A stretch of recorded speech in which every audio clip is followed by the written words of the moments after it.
Yego tubahaye ikaze kuri hip hop yacu. Iyi ni umwanya wa tuganire, umwanya mugezweho na hip hop yacu, aho tugenda duhamagara abantu bagiye batandukanye, bagiye bafite aho bahurira n'injyana ya hip hop, ubundi tukaba twagira byinshi tuganira, aho bamwe baba bagiye bafite ibikorwa bigiye bitandukanye. Icyo navuga ko baba bafite ibikorwa bashyize hanze, naho abandi bakaba baba bafite ibitekerezo twifuza kusangiza abandi binyuze mu kubahamagara. Labda kama mtajipepa wenyewe nakadepwe ndogisi tunajipepa wenyewe uri kwira ndimo ntiruka icyo mega na. Uyu munsi rero tukaba tugiye kuganira n'uwitwa Scotland Beat, akaba ari we wakoze iyi ndirimbo turi kumva yitwa Imfabusa. Tukaba tugiye kuganira ibintu byinshi, aho turi kumwe nawe ku murongo wa telefone, akaba agiye kugira byinshi adutangariza. Amakuru Scott? Murakoze cyane, hip hop yacu amakuru ni meza. Scott, tugarutse kuri wowe, ukaba wagira byinshi utangariza abagukurikiye. Ubundi Scott ni muntu ki muri muzika nyarwanda? Scott ndi music producer, kuvuga ntunganya umuziki mu rwego rwa audio. Ese Scott, watubwiye ko uri producer cyangwa se uri mu bantu batunganya umuziki. Ese gukora mu buryo bwo gutunganya indirimbo wabitangiye ryari? Ntabwo ari igihe kinini gishize, ariko ntabwo ari gito cyane, kuko indirimbo ya mbere narikoze mu mwaka wa 2017, urumva hashize imyaka 2 nkora umuziki. Indirimbo nkayikora ikarangira, n'ibyo nshatse kuvuga, kuko mbere nakoraga ama beats gusa nkahariza abahanzi bakajyana kwa producers bakarikodinga, icyo gihe ntabwo narikodingaga. Nyuma yaho rero nibwo naje kubona ko biri ngombwa ko ngomba gukora indirimbo ikarangira, atari kuba cyasa beatmaker, nkakora indirimbo ikarangira. Nibwo nabikoze mu mwaka wa 2017, umva hashize imyaka 2. Njye nicyo gihe mpera mbaraga ko gutanga full track n'ingoma indirimbo yuzuye. Yego Scott, si munarumva ntago ubimazemo igihe gito. Ese kuri ubu umaze gushyira hanze EP ariyo y'izi ndirimbo turi kumva, wise Dreams and Destiny. Niki cyaguteye gukora iyi EP, ndetse ni ubuhe busobanuro buri mu izina wise iyi EP? Iyi EP, urakoze cyane kumbaza iki kibazo. EP kuyikora nuko yashyize igihe kinini cyane ntakora, urabizi ndi umunyeshuri, niga ibintu bijyanye n'ubuvuzi bw'amenyo, rero birangora cyane kuba naha umwanya music production bitewe n'ishuri, so bifata time ndende gutunganya indirimbo.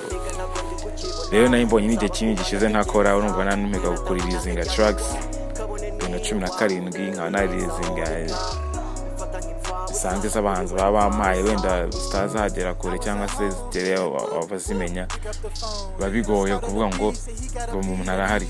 Rero n'abantu banjye baranyishyizaga ati Scott uri hehe, Scott uri hehe. Nibwo bavandimwe banjye harimo Easy Cards yambwiye ati please man, ntabwo ahita uza gutyo ngo track imwe gusa, kora ka EP. Niko rero nari ndimo nakora nagareye 2018, buriya ngo ukuntu kamfasha time nako niko nakoraga 2018 mu mezi yo mu kwa 11 iri kurangira, nibwo nari karikodinze ndirize ingoma 6. Mbere narizinze bita Light One 2018, mbona ntikunze cyane, nayo nyomeka nka bonus track ngo bazirindwi. Rero niko kuvuga nikanze nzire kuri EP as a comeback. Abantu bose barabanyishyuza ati wagiye hehe, wenda baho umuzingo wuzuye. N'uyo nama rero niyo ndayikurikiza nanjye, kandi kuko mbona ko ari ikintu igenda bimarira feedback z'abantu, inyungura abandi bantu banjye barishima ati wagarutse kandi still gare nyine. Nubwo nanjye nashimisha kuko numva ni idea nziza, bona bitanaga no kurizinga singo kuri singo. Kuri ikibazo cy'izina ry'amavu nahisemo iri zina nanone, nkuko nakubwiye ni ibintu by'ubuganga byase ibintu birebire ujya mu gate kubera iki, ariko kambe nkunyuye muri makeya. Ubundi nakuze niba mu music, numvaga nzakora music mpaka numvaga amashuri menshi yo kwiga ari secondaire. gusa nayo kuyiga n'ubundi yagiye inganisha ku bintu nk'ibyo by'ubuvuzi kwiga amasiyanse ntarayakundaga nubaga nshaka kuzajya mu bintu byanyorohera wenda kuryo nzarangiza nkaba ntanabona na buruse wenda nkikomereza umuziki n'ibintu biri funny ariko nyine ntibyakunze uko nabipangaga nakoresha wo mu rugo babwira ati genda wige gutya n'iki do ugomba kuba umuganga wiga ibintu byiza nanjye nkabona ndi no kubitsinda mu bintu ntatekerezaga so birangira mbonye yuko nyine niba amapanga kuzakora umuziki nkabona time yanjye yafatwa cyane n'ishuri ndavuga ni EP nyisora igomba kuba ari dreams ko zani zazanje kuzakora umuziki and destiny uko upanga n'Imana ipanga nawe ubwo niyo yampangiye ibingibi mu ndirimbo ziri kuri iyi EP harimo indirimbo zigiye zitandukanye wakoranye n'abahanzi babarizwa muri label ya Green Fairy Music aho twavuga nka Slam Drip, Mark 10, Betray, Prime, MV Faster na Neri West. Iki cyatumye uhitamo gukorana n'aba bahanzi dore ko mu Rwanda hari abandi bahanzi batandukanye ndetse n'ayandi mareba agiye atandukanye ariko niki cyatumye ukorana n'aba bahanzi bo muri iyi label ya Green Fairy Music? Ukorana n'abahanzi bo muri Green Fairy impamvu hanini nuko nibo tuziranye, nibo bantu, nibo bamfiringa, nibo nyine nakoranye nabo kuva cyane, nibo bantu nzi, nibo baraperi nzi.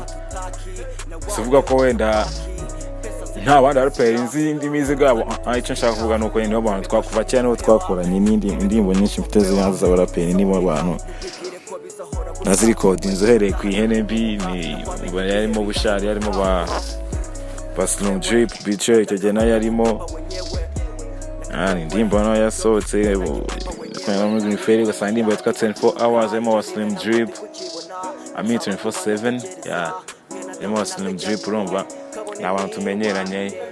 Light One yarimo White Monkey na Prime, hakaza zigiye zirimo harimo Nyongera nakoranye na Betray kuri album yiwe yasohotse kuri Nyamirambo, urumva turamenyeranye kwa nibo barapenge nakoreye nyine biki gihe numva babasha okay nahuye nabo babasha babizi kandi nangese nabibona nyine nabo bangiriye icyizere bakambwira bati nta kibazo bro, twa recording imizigo sound turayize iki kumva nyine turahuza beat gawe gati ni fresh birahura nabwo nyine nibo bantu sinzi niba kunyumva neza, nibo bantu duhuza kwa sinzi kuko wenda nemaze iki ntakora sangiza nandi mahirwe yo kuba nahura n'abandi baraperi bakomeye babikora neza, ariko so far ubu ngubu nibo nzi nibo na projet nakora hari ni yanjye, nibo bantu nyine mbona niyumvamo gusa ngize amahirwe nkahura nkamenyana n'abandi byanshimisha kuko ndabikunda cyane. Ntago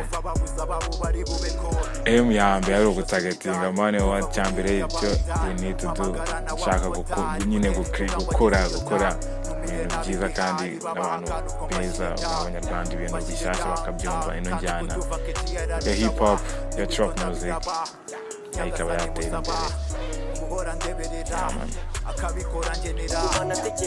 Scott, tugana ku musozo, ubu gahunda yawe mu guteza injyana ya hip hop nyarwanda imbere dore ko indirimbo zose ziri kuri iyi album ari indirimbo za hip hop, gahunda ufite yo guteza injyana ya hip hop nyarwanda imbere ni gusa hip hop muri rusange nuko bibonye n'injyana nkunda kandi nishimira. Imizigo ni myinshi, n'ufite imizigo muri studio na Prime, Kicyumweru urasohoka uzawumva, mfitanye ingoma na Rasine, mfitanye ingoma na Slim Drip n'umuraperi wo muri Top Record Omega nayo igomba gusohoka.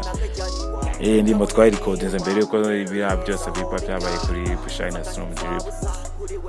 Y'iryo joro kwanza n'iryo joro mu gitondo twumva iyo nkuru yuko byanze nibwo muzika twatwa recordinze, so uri muri studio anytime ushaka kumva nawe uri hanze uranze ku mastering kabisa. So imizigo ni myinshi kabisa kandi murakoze cyane ku kiganiro.